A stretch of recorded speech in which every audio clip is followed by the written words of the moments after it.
because what we concluded with on last week was the authority that you presently possess with your gift is from the result of whether you see God as a master or as a father. And today, what we're going to begin to look at is the promise of your gift.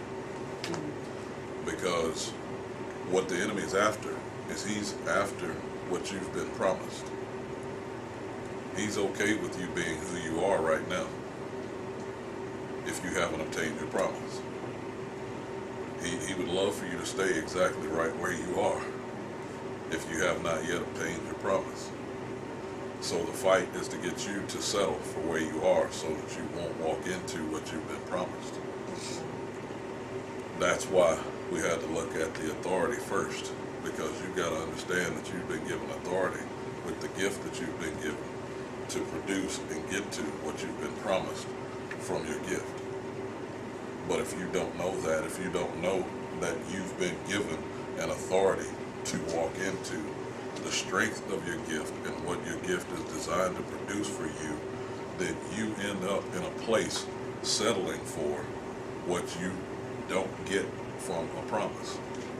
You'll settle for, well, I guess I'm just not supposed to get it because this is too difficult, this is too hard, this is too rough, this setback has happened, these things are coming against me. All of those things are coming against you, and all of those setbacks are happening because it's trying to keep you from obtaining what's been promised to you.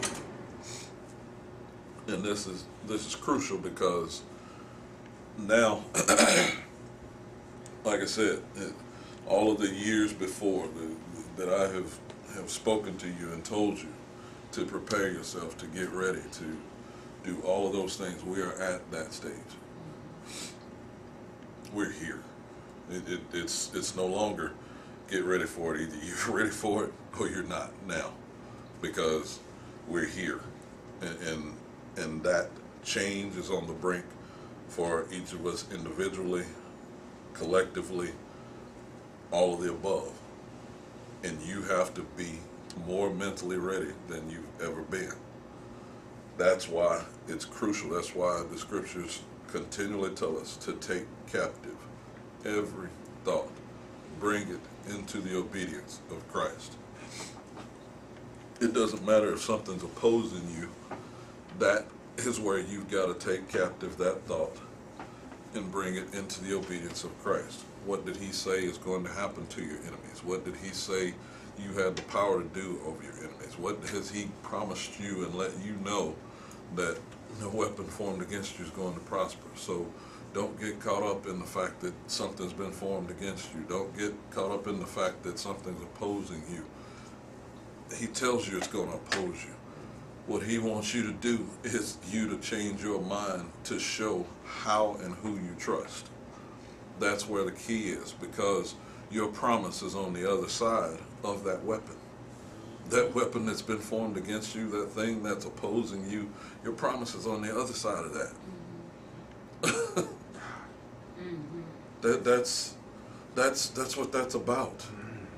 That extreme, hard press, trying to get you to cry and quit, trying to get you to throw your hands up and give up, that extreme hard press is there because your promise is just on the other side of you defeating that particular opposition.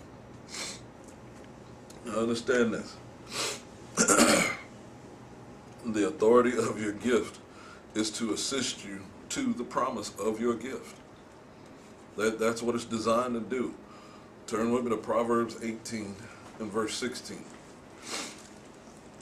And we've looked at this before in this part of the series, but we're going to look at it again because I want you to see it from the promise side. I want you to see what it is that you should be obtaining. Because you've never been given your gift for you to only audition that gift in front of the people who've known you the whole time.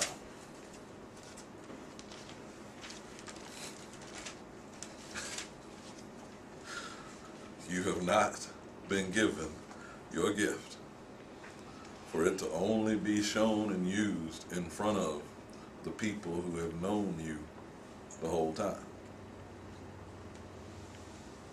That's your practice place. That's not your promised place. That's your practice place. That's for you to be able to get your practice in and know what you have, how it works, how to use it in difficult times, how to use it in good times, how to use it in questionable times. That's what that's all about, is so that you can learn how to do that with the audience that you have. But that's not the last audience you're supposed to be performing in front of. Because look at what this says in Proverbs 18 and verse 16. Like I said, we already know this, but I want you to see it from the side of what's been promised. See, we looked at it from the authority part in the last part when we were looking at the authority of your gift, where it says,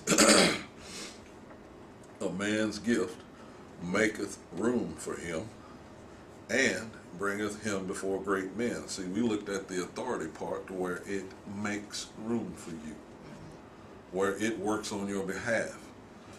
Now I want you to see what it promises to give you, to put you before great men.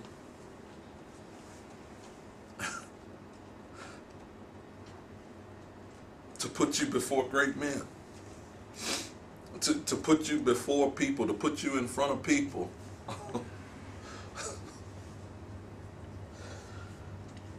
To put you in front of people who you're not supposed to normally be in front of. To put you in front of people so that others who see you in front of those people say, how did you get in front of those people? How did you become a part of that group? How did you gain favor in that person's eyes? How did you get there? And the truth of the matter is, it's what your gift promises to do for you. If everybody's gift will do that for them, if they understand how to use and maximize their gift. That's why I'm so crucial on you being who you're supposed to be. I don't want you being anybody else. I don't want you comparing yourself to anybody else. I want you to be who you are supposed to be, because I know that when you do that, it's now going to put you in front of some people that are going to be able to see your gift and are going to be able to then take you to another level that you haven't been to before. But you got to get your gift perfected first. You got to get your gift perfected first. There's no other way for me to put it. Why? Because look at what it says. A man's gift maketh room for who? Him. And bringeth who? Him before great men. Now, you can't take everybody with you starting out. It doesn't work like that. And I know that's what you like, and I know that's what you want, but you can't take everybody with you initially. It's not the way it's supposed to be. Esther had to be in front of the king by herself first, before she could stand in front of the king on the behalf of those who believed in her. If she'd have went in trying to make that demand at the very beginning, she'd have been gone. Right. She had to go in for herself first. That's why you got to learn about yourself first. If you don't know about yourself first, it does you no good to try to help anybody else. Because eventually you are going to be broken down in a lower state than you were before, because you didn't even know who you were, and you're trying to help somebody else be who they're supposed to be, and you don't even know who you're supposed to be, so now everybody's struggling.